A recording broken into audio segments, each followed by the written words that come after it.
Hola, buenas tardes. Día electoral en Honduras. El país vota para elegir al presidente que gobernará entre el 2026 y 2030 a uno de los dos países más pobres de América, en unos comicios que lucen muy reñidos y que se disputan bajo la lupa de la comunidad internacional tras denuncias cruzadas de fraude y advertencias de desconocer los resultados oficiales. Así comenzamos esta transmisión del programa La Tarde Fin de Semana.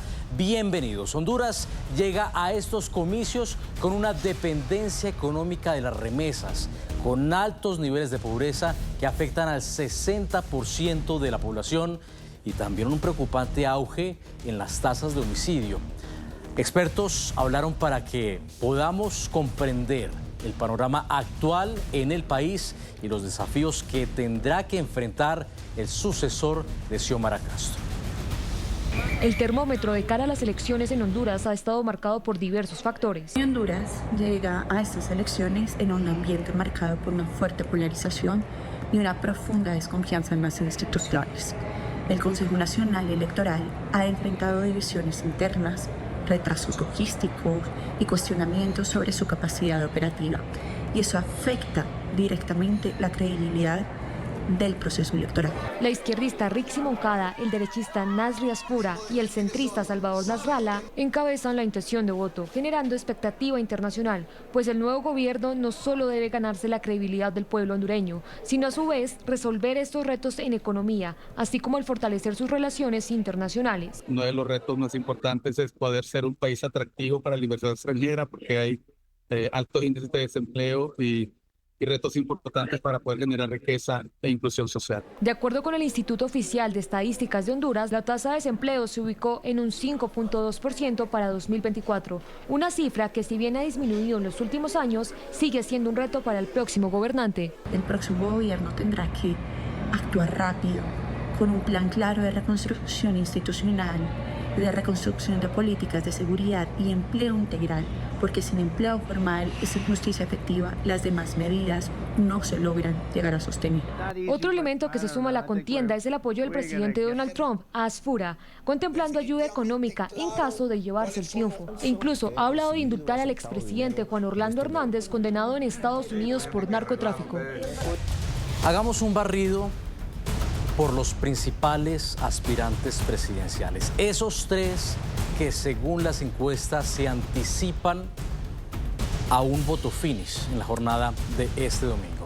Comenzamos con Nasri Asfura, candidato a la presidencia por el conservador Partido Nacional, quien recibió el respaldo de Donald Trump. Este empresario de la construcción tiene 67 años y fue alcalde de Tegucigalpa del 2014 al 2022. Esta es la segunda vez que busca llegar a la presidencia de Honduras. Es hijo de inmigrantes palestinos y su carrera política comenzó en los años 90. Seguimos con el centrista Salvador Nasralla, aspirante por el opositor Partido Liberal. Este ingeniero de 72 años fue presentador de televisión por más de 30 años antes de incursionar en la política. Nasralla, quien ya ha competido por la presidencia en años anteriores, fue vicepresidente en el gobierno de Xiomara Castro. Ahora hablamos de Rixi Moncada, candidata por el oficialista Partido Libertad y Refundación Libre. Esta abogada de profesión de 60 años fue secretaria de Defensa y de Finanzas del gobierno actual. En campaña ha prometido continuar con el trabajo que inició la presidenta Xiomara Castro, cuyo gobierno mantiene estrechos vínculos con el régimen de Nicolás Maduro. Raúl Peña nos acompaña a esta hora desde Honduras. Él es analista político. Puntualmente estamos hablando de Joelson Peña, quien está en línea a esta hora. Gracias por estar con nosotros. Bienvenido a La Tarde Fin de Semana. Muy buenas tardes, Nicolai. De hecho, es Joelson Díaz. Joelson Díaz. Un honor participar de tu programa. Muchas gracias. Permítame, lo introduzco de la manera apropiada. Joelson Díaz, jefe de la misión de observación electoral de la organización Transparencia Electoral. Qué gusto que esté con nosotros. ¿Usted cómo ha podido observar esta jornada en medio de tanta controversia? Ha sido una jornada plagada de denuncias por anticipado de un presunto fraude. ¿Ustedes cómo lo han observado? Sí, primero felicitar las autoridades hondureñas por invitar, por permitir las misiones de observación electorales nacionales e internacionales. Honduras está frente con su legislación muy desarrollada, contemplando un capítulo específico sobre las misiones de observación electoral. Después, felicitar al pueblo hondureño por su participación masiva en las elecciones. Este entusiasmo cívico refuerza la importancia que la población otorga al ejercicio del sufragio y a la consolidación de la democracia en el país. Mismo con todas las quejas, las reclamaciones sobre un presunto fraude, cada partido, cada candidato hizo su manifestación.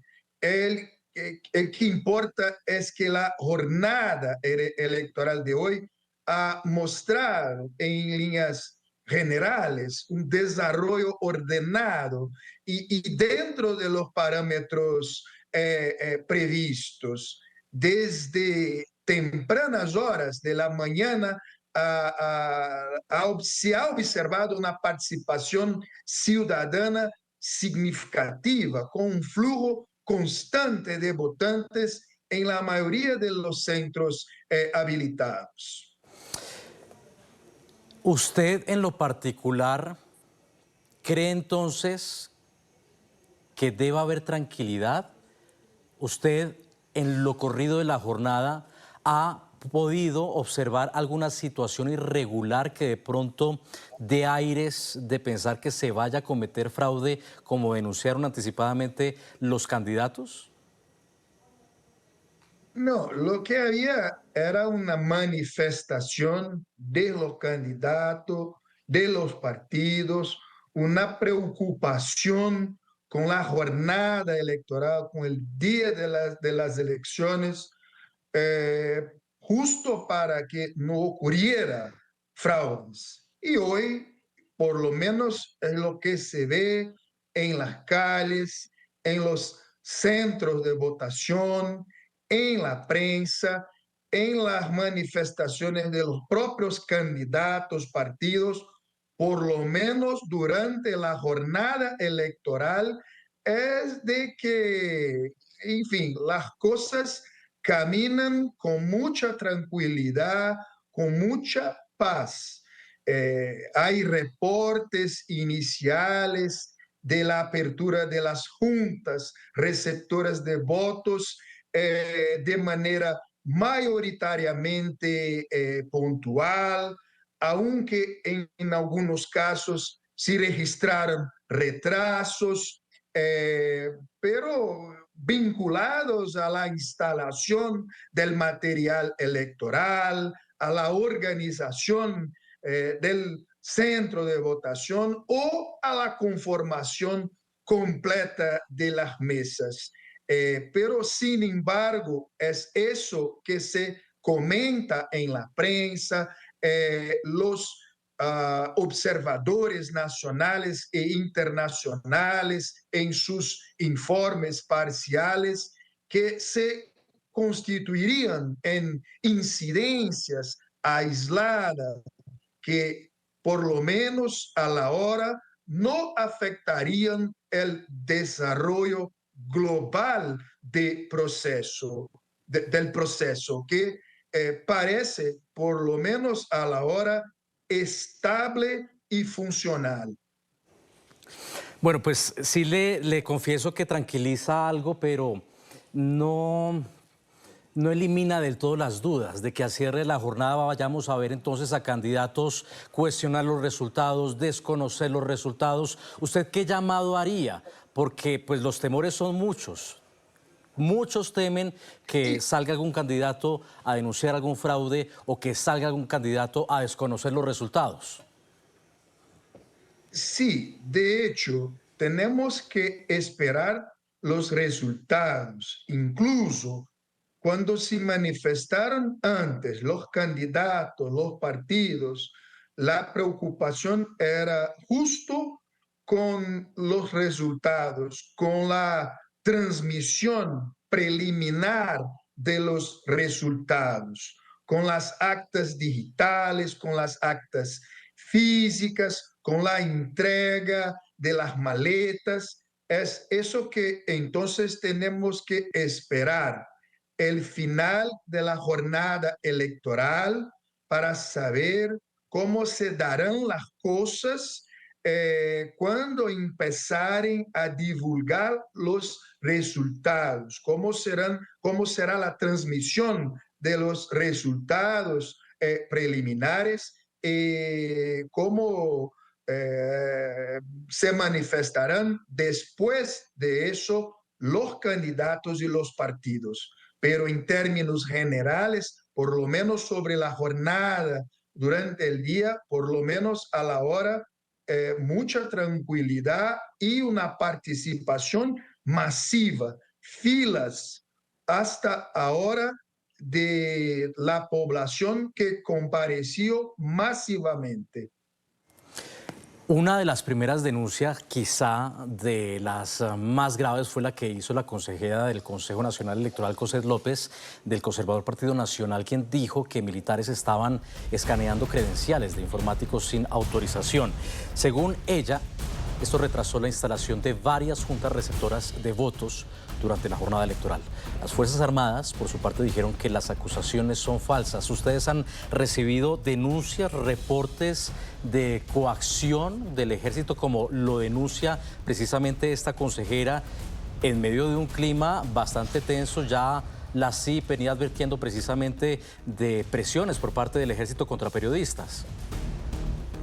Bueno, por lo menos nosotros de Transparencia Electoral, por lo menos a la hora, no recibimos denuncias y no hemos visto eso en los lugares de votación que visitamos.